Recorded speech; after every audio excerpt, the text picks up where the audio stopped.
Paz do Senhor para os irmãos, eu me chamo Flávio e este vídeo vai abordar a lição de número 10 da revista da Escola Bíblica Dominical, quando os pais sepultam seus filhos. Para nós iniciarmos, eu vou ler o texto áureo que se encontra em 2 Coríntios 4, os versículos 8 e 9, que diz assim: Em tudo somos atribulados, mas não angustiados, perplexos, mas não desanimados, perseguidos, mas não desamparados, abatidos, mas não destruídos. Além desse texto, eu gostaria de ler na Bíblia Viva uma tradução diferente que eu achei bem interessante. 2 Coríntios 4, 8 e 9, que diz assim: De todos os lados somos oprimidos pelas dificuldades, porém não somos esmagados. Ficamos perplexos porque não sabemos a razão de certas coisas nos acontecerem, mas não desesperados. Somos perseguidos, mas não abandonados. Somos abatidos, mas não somos destruídos. Quando o autor colocou esse texto, eu achei muito interessante porque ele fala de uma esperança. Que independente da dificuldade que nós estejamos enfrentando, e aqui no caso a gente vai estudar a história de Jó, independente da situação difícil que nós estejamos enfrentando, nós temos que ter esperança. Esperança que Deus está no controle de todas as coisas.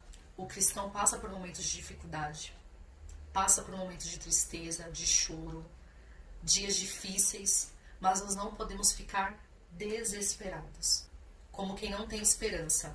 Eu quero ler também aqui em 1 Coríntios 15, 19. E se o fato de sermos servos de Cristo só nos traz esperança para essa vida, então somos os mais infelizes de todos os homens. Servir a Cristo tem que nos trazer uma esperança de algo futuro. Tem que nos trazer uma esperança que vai além dessa terra, que vai além daquilo que é material, que vai além do que nós estamos, nosso fôlego de vida aqui, que vai além. Servir a Cristo é acreditar que um dia nós estaremos com Ele. Servir a Cristo é acreditar que Ele está sob o controle de todas as coisas. Que nos momentos de dificuldade, que nos momentos de desilusão, nos momentos de luto, de perda, assim como nós vamos ver na história de Jó, o Senhor está no controle de todas as coisas. E aí, na verdade prática, o autor colocou assim: não devemos ser indiferentes à morte inesperada, mas também não podemos nos desesperar como quem não tem esperança. O que ele está querendo dizer? Que nós cristãos não podemos achar que estamos dentro de uma bolha e que a morte não pode bater na nossa porta. É natural nós vermos os filhos enterrando os pais. Então, quando a gente vê aqui na lição que Jó vai sepultar os seus filhos, a gente pensa assim: não é natural. O natural é que os filhos enterrem seus pais. E quando a morte chegue dentro da casa, quando a morte venha, o que a gente espera que o natural é que os filhos enterrem seus pais. Mas quando ocorre aquilo que é antinatural, nós não podemos nos desesperançar. Como se nós não tivéssemos a esperança de um outro lugar. Como se a morte não fosse uma vírgula. Então eu achei muito interessante ele colocar isso. Quando eu estava estudando essa revista, uma palavra que vinha muito na minha mente é ter esperança, uma viva esperança. 1 Pedro 1,3 vai falar assim: Toda honra seja a Deus e Pai de nosso Senhor Jesus Cristo, porque é a sua misericórdia ilimitada que nos deu o privilégio de nascer de novo, de maneira que agora nós já somos membros da própria família de Deus. E agora vivemos na esperança da vida eterna. Porque Cristo Jesus levantou-se novamente entre os mortos. Então, porque Cristo ressuscitou e vive, nós temos que ter essa viva esperança de um dia estar com Ele. Então, nós não devemos viver como se ser cristãos nos colocasse dentro de uma bolha. Então, eu não vou passar por momentos difíceis, Então, nós não enfrentamos momentos difíceis, nós não passamos por lutos porque nós somos guardados. E não é isso. E aí o autor colocou como leitura bíblica em classe a história de Jó, que nós vamos ler. Jó capítulo 1, versículo 13 e do 16 ao 19. Sucedeu um dia em que seus filhos e suas filhas comiam e bebiam vinho na casa de seu irmão primogênito. Estando ele ainda falando, veio outro e disse: Fogo de Deus caiu do céu e queimou as ovelhas e os moços e os consumiu. E só eu escapei para te trazer a nova. Estando ainda este falando, veio outro e disse: Ordenando os caldeus 3 bandos, deram sobre os camelos e os tomaram, e aos moços feriram ao fio de espada, e só eu escapei. Só eu escapei para te trazer a nova. Ainda este falando, veio outro e disse: estando teus filhos e tuas filhas comendo e bebendo vinho em casa de seu irmão primogênito, eis que um grande vento sobreveio da além do deserto e deu nos 4 cantos da casa, e a casa caiu sobre os jovens e morreram, e só eu escapei para te trazer a nova. Que situação difícil na vida de Jó. Jó no mesmo dia, ele perde seus bens, servos e seus filhos. Então nessa lição nós vamos estudar a respeito do luto na vida do cristão. Os objetivos dessa lição é descrever a família de Jó, refletir a respeito de como lidar com a morte na família e conscientizar de como o cristão deve enfrentar a perda na família. Essa lição está dividida em 3 tópicos. O primeiro fala a respeito da família de Jó, o segundo é lidando com a morte dentro da família e o terceiro é o cristão e o luto. Antes de iniciar e entrar aqui nos tópicos para falar um pouco, eu queria ler a introdução para a gente ter um panorama, né, do que a gente vai ver nos tópicos. Introdução. O patriarca Jó era um homem próspero, tinha uma família feliz e desfrutava de razoável segurança. Sua esposa era uma mulher dedicada à sua casa e tudo parecia dentro da normalidade até que a tragédia familiar se abateu em sua casa. Nessa lição, estudaremos a respeito da morte dos filhos de Jó e como a família do patriarca passou por essa tragédia. Veremos que a experiência de os pais sepultarem os filhos talvez seja a experiência mais dolorosa da vida humana e ao mesmo tempo, como podemos encontrar na Bíblia, a palavra de Deus, consolo diante deste quadro. Então o autor coloca que nós podemos encontrar consolo diante deste quadro. Quando nós estivermos na aula, conversando a respeito do luto, talvez na nossa sala tenha alguém que esteja enfrentando este período de luto. O período de luto pode ir de 6 meses a 2 anos, pode variar de pessoa para pessoa. Talvez em nossa sala a gente encontre pessoas que estão em luto. E a gente precisa trazer à memória deles que todas as coisas cooperam para o bem. Nem sempre nós vamos ter resposta. E o ser humano, nem sempre nós teremos resposta. O porquê que o Senhor permitiu, a maneira que o Senhor permitiu. Mas na palavra de Deus nós encontramos consolo. Quando nós observamos a história do patriarca, que o Senhor venha trazer à nossa memória que nós precisamos ter uma esperança viva. Então, iniciando aqui no primeiro tópico, assim como alguns estudiosos, o autor coloca que Jó nasceu numa época pós-dilúvio e era um patriarca muito rico naquela época. Era um homem próspero, era um homem que era casado, era um homem que tinha filhos, que tinha bens. E aí no finalzinho desse primeiro tópico, ele coloca assim: seu caráter santo foi testemunhado pelo próprio Deus, homem sincero, reto, justo, temente a Deus e por isso se desviava do mal. Sempre que eu leio essa passagem da vida de Jó, Deus falando a respeito de Jó, eu me pergunto, o que Deus fala sobre mim? É uma pergunta que eu faço para você também. O que será que Deus pensa da gente? Deus fala que Jó era um homem íntegro, era um homem inteiro, era um homem fiel, era um homem que se posicionava. Jó era o sacerdote da sua família. Quando seus filhos estavam oferecendo banquetes, Jó oferecia sacrifícios, porque caso algum filho tivesse pecado, naquele momento do banquete, Jó estava intercedendo pelos seus filhos. E será que nós intercedemos pelos nossos filhos da maneira correta? Será que nós estamos nos preocupando com o que os nossos filhos estão fazendo? Será que nós nos posicionamos como sacerdotes dentro da nossa casa? Também é um questionamento que eu deixo para você. Referente à esposa de Jó, tem uma frase que as pessoas usam muito: amaldiçoa o teu Deus e morre. E aqui o autor coloca assim: a esposa de Jó foi perdendo a paciência diante da aprovação do seu esposo. Dentro da família de Jó, ele e a esposa passaram pelos momentos de tribulação juntos. Então, quando ele e Jó perdeu os bens, a esposa também perdeu. Quando Jó perdeu os filhos, a esposa também perdeu. Então, dentro de uma família, o Senhor nos mostra que cada um vai viver de uma maneira diferente o seu luto. Então, por exemplo, num casal que está passando por uma situação de luto, pode ser que o luto da mãe dure 6 meses, pode ser que o luto do pai dure 5 anos, chegando a precisar de um acompanhamento médico, ou vice-versa.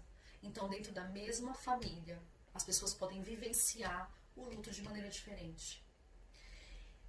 Então, quando nós pensamos nessa família, na situação difícil e dolorosa que essa família estava enfrentando, eu vejo um homem que é posicionado, que é fiel a Deus, que talvez não entendesse os momentos de dificuldade que ele estava vivendo. Então, dentro desse contexto de dor, de perda, tanto dele quanto a mulher, ele vira para ela e diz assim: olha, eu vim nu do ventre da minha mãe e eu vou voltar para lá sozinho. Eu não trouxe nada. Nossa esperança, e aí eu volto àquele texto que eu li, se a nossa esperança ficar só aqui na terra, nós somos os mais miseráveis. Nós temos que viver aqui, mas com os nossos olhos no céu. O segundo tópico vai falar sobre lidando com a morte dentro da família. O ser humano, nós, seres humanos, nós buscamos uma resposta para a morte. Nós não entendemos. E aí o autor coloca assim: Deus não nos criou para morrer, mas a morte é uma maldição advinda do pecado. Então a nossa herança pecaminosa vem lá de Adão. Nós não temos domínio sobre a morte, mas nós temos a esperança, porque na ressurreição de Jesus podemos confiar que a morte não nos reterá na sepultura, mas servirá de meio para adentrar a vida eterna com o nosso Salvador. Então nós temos que ter essa esperança de que a morte é uma vírgula na nossa história. E essa morte, que eu vou chamar de vírgula, ela pode vir a qualquer momento. E nós provavelmente não vamos ter a resposta de porquê, de como, porque foi nesse tempo, porque foi dessa maneira. A gente não entende. E não cabe a nós entender. O que cabe a nós é aceitar o desejo de Deus, porque a vontade de Deus é perfeita. A morte traz uma tristeza terrível. A morte pode abalar a estrutura de um casamento. A morte pode abalar a estrutura psicológica de uma pessoa.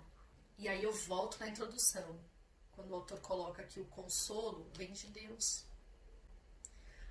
Mas se esse luto se estendeu mais do que era esperado, se a pessoa está passando por alguma situação que você familiar, que você professor observou, às vezes a pessoa vai precisar de um acompanhamento médico, e a gente não pode deixar de falar isso. Porque tem pessoas sofrendo luto por anos e a pessoa não tem a aceitação. Então tem pessoas que passam por essas fases do luto de uma maneira muito rápida. Tem muitas pessoas que não aceitam a morte e passam anos com isso. E aí a pessoa precisa de um atendimento especializado para tratar, para conversar, para seguir em frente. Então, no momento de toda essa dor, Jó rasgou o manto, raspou a cabeça, lançou-se na terra e adorou ao Senhor. Jó adorou em meio à sua dor. Tem uma passagem que o rei Davi, seu filho, adoece e ele começa a jejuar e orar para que Deus venha restituir, para que Deus venha restaurar a saúde do filho dele. E aí os servos dele ficam muito preocupados e o menino morre. E aí os servos não querem contar para Davi. E Davi percebe aquela movimentação, que o menino morreu, e ele vai lá, toma um banho, vai se alimentar e vai consolar sua esposa. E aí os seus servos questionam ele, né? Mas você estava triste, você estava jejuando, você estava orando, e agora você está tomando banho, você está bem? E aí Davi fala para eles assim: olha, meu filho não pode mais voltar para cá, mas eu vou um dia até ele. Então é a nossa esperança que, mesmo em meio à dor da perda, aceitar que um dia nós iremos até eles. É preciso levar em conta que o período de luto dura em média 6 meses. Se após esse período a pessoa não consegue voltar às atividades normais, é preciso buscar ajuda especializada. Então nós precisamos falar a respeito disso também, que o Senhor é conforto, mas que nós temos também profissionais que podem ajudar essa pessoa. Nesse último tópico, o cristão e o luto, nós precisamos compreender que há situações, há momentos difíceis que nós não teremos resposta. O autor coloca assim: há mistérios da vida que não conseguimos desvendar na terra, mas devemos encorajar e suportar o sofrimento com paciência. Nesse terceiro e último tópico, o cristão e o luto, nós devemos pensar em que há mistérios na terra que a gente não consegue desvendar. E que o nosso papel quanto cristão é ter a confiança que o Senhor está sobre todas as coisas. É viver o luto. É ensinar na sua classe que você pode chorar se você estiver em luto. Você pode sentir saudade. que a dor, a tristeza, a falta, ela faz parte do processo de luto, de aceitação, mas que acima dessas coisas, você não perca a esperança de um dia estar com seu ente querido, que você não perca a esperança de um dia estar com seu ente querido. No finalzinho do tópico ele coloca assim: um dia, brevemente, estaremos para sempre com a pessoa querida que partiu para Cristo. É a nossa esperança, que um dia nós estaremos com Ele. Nós não podemos ser juízes sobre a vida das pessoas. Ah, aconteceu porque você estava assim, ou porque você agiu dessa forma. Mas nós temos que ter uma atitude cristã de estender a mão para a pessoa enlutada. E aí eu encerro, vou ler só a conclusão rapidamente, que fala assim: sem dúvida, a morte é uma experiência muito dolorosa para o ser humano. A mãe de um filho, então, tem uma sobrecarga psicológica imensa. A dimensão da dor da perda de um pai e de uma mãe é incalculável. Por isso, é importante que levemos em conta essa declaração do salmista: ainda que a minha carne e o meu coração desfaleçam, Deus é a fortaleza do meu coração e a minha herança para sempre. No processo de luto, não devemos culpar a Deus, mas manter firme a nossa esperança nele. O Senhor Jesus venceu a morte e ressuscitou ao terceiro dia. Esta é uma verdade consoladora e ao mesmo tempo esperançosa. Portanto, neste momento, é tempo de confiar em Deus. Para finalizar, então vamos ler lá em Romanos 8, 28, uma passagem bem conhecida.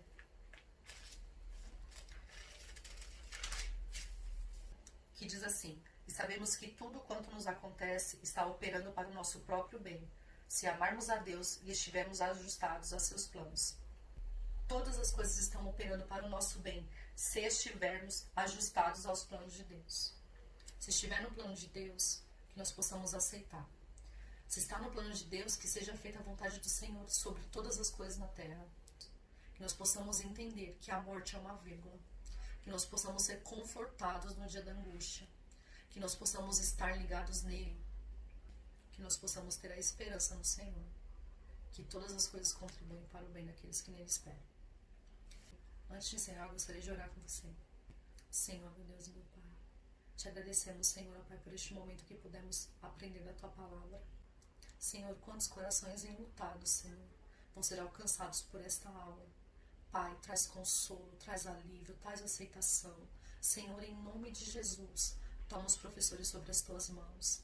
Revela o Teu querer. Cada classe, Senhor, ó Pai, de escola bíblica dominical, Senhor, ó Pai, que a Tua vontade venha a ser feita nas nossas vidas.